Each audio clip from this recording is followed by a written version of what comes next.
अकेली रह गई बूढ़ी माँ। बेटा, तुम्हें रोज रात में बुखार आ जाता है और बुखार की वजह से तुम्हारा पूरा शरीर जलता है। तुम किसी अच्छे डॉक्टर को क्यों नहीं दिखा लेती? बेटा, रोज फ़ोन पर जब भी तुमसे बात करती हूँ, तुम्हारी आवाज़ से समझ आ जाता है कि तुम किसी तकलीफ में हो। ठीक है मम्मी, कल जाकर किसी डॉक्टर को दिखा लेता हूँ। अब आप मेरी फिक्र ना करें। आपने खाना खाया? अच्छा, अपना ख्याल रखो, मैं ठीक हूँ। अच्छा माँ, फ़ोन रखता हूँ। दवाई लेकर ही सोना, ऐसे मत सो जाना। और सच बता बेटा, कुछ खाया है अभी या नहीं? हाँ माँ, खाना खाकर आया हूँ और अब सो रहा हूँ। काफ़ी थक गया हूँ। दूसरे दिन सिद्धार्थ अपना मेडिकल चेकअप करवाने जाता है। वहाँ से आने के बाद सिद्धार्थ काफ़ी मायूस था और उसने अपनी माँ को फ़ोन लगाया। मम्मी, मैं घर वापस आ रहा हूँ। मुझे आपकी बहुत याद आ रही है। सिद्धार्थ के आने की खबर सुनकर माँ बहुत खुश हो जाती है, क्योंकि सिद्धार्थ पूरे 8 महीने के बाद घर वापस आ रहा था। सिद्धार्थ घर आ जाता है। घर आते ही अपनी मम्मी को गले लगा लेता है और गले लगाकर उसकी आंखों से टप टप आंसू बहने लगते हैं। यह सब देखकर उसकी मम्मी बोलती है, सिद्धार्थ, जब तू पहले दिन स्कूल गया था ना, तो स्कूल से आकर मुझे ऐसे ही चिपक गया था, ऐसे ही रोने लगा था।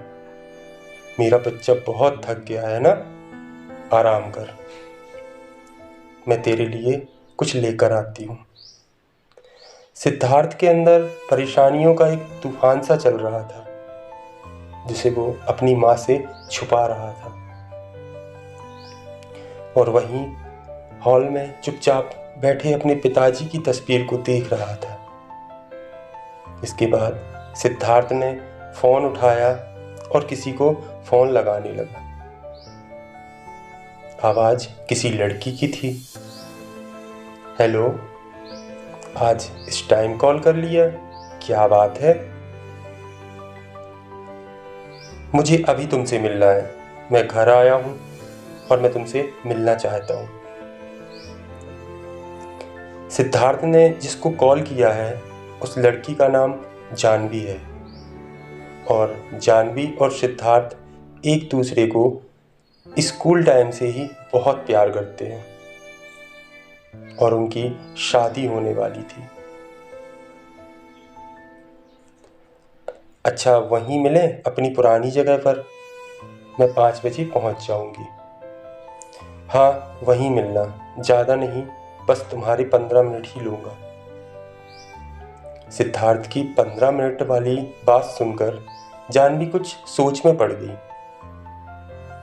कि सिद्धार्थ ने मुझे इस तरीके से बात क्यों की। सिद्धार्थ और जानवी अपनी उसी जगह पर पहुंच जाती है जहां वो मिला करते थे। जानवी हर बार की तरह सिद्धार्थ के गले लगने की कोशिश करती है, तो सिद्धार्थ ने जानवी को खुद से दूर कर दिया। यह देखकर जानवी और भी ज़्यादा हैरत में पड़ गई। जानवी, ये अपनी आखिरी मुलाकात है।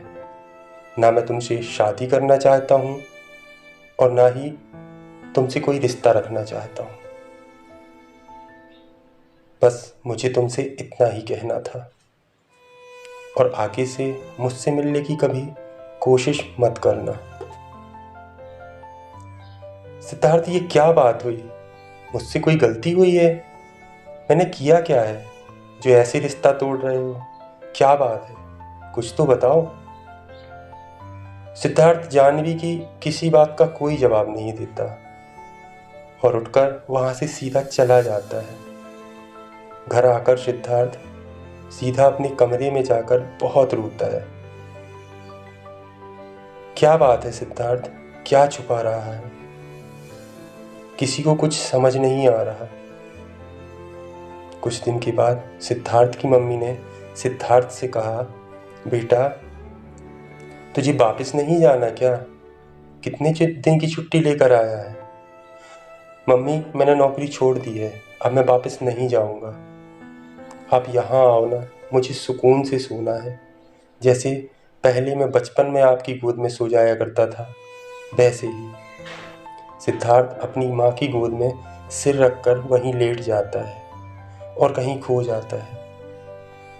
बेटा सिद्धार्थ, मेरे घुटनों में दर्द बढ़ता जा रहा है, तू चलकर किसी डॉक्टर को दिखा दे ना। मैंने आपसे कितनी बार बोला है ना, मुझे सुकून से रहना है।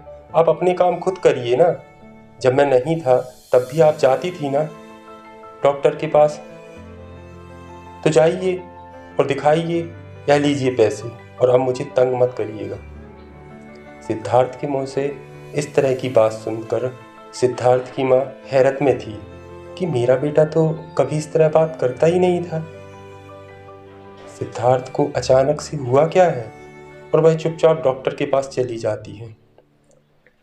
4-5 दिन के बाद सिद्धार्थ माँ से कहता है, मम्मी तैयार हो जाइए, बैंक चल रहा है, कुछ काम है। तो माँ बोलती है, पर मेरा क्या काम है बेटा? तुझे पैसे की ज़रूरत है क्या? मम्मी आप कितने सवाल करती हैं, जो बोला है वो करो। अब चलिए। बैंक जाकर सिद्धार्थ अपनी सारी जमा पूंजी अपनी माँ के नाम से जमा करवा देता है। उसकी माँ ने कहा, सिद्धार्थ ये सारे पैसे तुम मेरे नाम से जमा क्यों करवा रहे हो? सिद्धार्थ बोला, माँ आपसे कितनी बार बोला है आप सवाल मत करिए, मुझे जो ठीक लग रहा है मैं वही कर रहा हूँ। और सिद्धार्थ की माँ को लेकर घर आ जाता है। फिर बाजार जाकर ढेर सारा घर का सामान लेकर आता है और रख देता है। तो माँ बोलती है, सिद्धार्थ तू कर क्या रहा है बेटा? इतना सारा सामान ले आया। मैं यहाँ अकेली ही रहती हूँ, याद है ना? यह तो साल भर में भी खत्म नहीं होगा। अरे माँ, मैंने सोचा मैं यहाँ रहता नहीं हूँ तो आपको मार्केट जाना पड़ता है, सामान लेकर कैसे आएंगी? आपके घुटनों में दर्द रहता है ना, इसलिए मैंने लाकर रख दिया। अब जब आया करूँगा तो ऐसे ही सामान लाकर रख दिया करूँगा। पता नहीं सिद्धार्थ कौन सी अनहोनी को जानता था और कौन सी तैयारी कर रहा था। माँ इस बात से अनजान थी और जानवी इस बात से दुखी कि सिद्धार्थ ने उसको धोखा दिया। बस इन्हीं दो इंसानों के मन में सवालों की बवंडर चल रहे थे। लेकिन सिद्धार्थ जानवी को कोई जवाब ना दे रहा था और ना ही अपनी मम्मी की बातों का। एक दिन सिद्धार्थ की तबीयत बहुत ज़्यादा बिगड़ जाती है और उसे अस्पताल में एडमिट करवाया जाता है। सिद्धार्थ अपनी माँ से बोलता है, मम्मी जानवी को भी फ़ोन लगाकर बुला लो, मुझे उससे कुछ बात करनी है। सिद्धार्थ की माँ जानवी को फ़ोन लगाती है और जानवी को हॉस्पिटल बुलाती है। जानवी को जैसे ही पता चलता है कि सिद्धार्थ हॉस्पिटल में एडमिट है, जानवी दौड़ी दौड़ी सिद्धार्थ से मिलने आती है और वहाँ पर सिद्धार्थ को बेड पर देखकर रोने लगती है। फिर सिद्धार्थ बोलता है, मम्मी यहाँ आओ, जानवी तुम भी मेरे पास आओ। मैंने आप दोनों से एक बात छुपाई है। मम्मी मैं जाने वाला हूँ, मेरे पास टाइम नहीं है, मुझे ब्लड कैंसर है। जानवी मैं तुम्हारी अच्छाई और सच्चाई को बचपन से जानता हूँ। मुझे पता था अगर तुम सच जान जाओगी तो तुम मेरा साथ कभी नहीं छोड़ोगी, और मैं चाहता था कि मेरे साथ तुम अपनी लाइफ ख़राब ना करो। मैंने तुम्हें कोई धोखा नहीं दिया, मुझे तो ज़िंदगी ने धोखा दिया है। माँ मुझे माफ़ करना, जानवी, हो सके तो मुझे माफ़ कर देना, मेरे पास अब ज़्यादा वक्त नहीं है। और इतना बोलने की कुछ देर बाद सिद्धार्थ मम्मी और जानवी को छोड़कर चला जाता है। बूढ़ी माँ सिसक सिसक कर रोने लगती है। जानवी सिद्धार्थ के पैरों के पास बैठकर सिर्फ सिद्धार्थ की तरफ देख रही थी।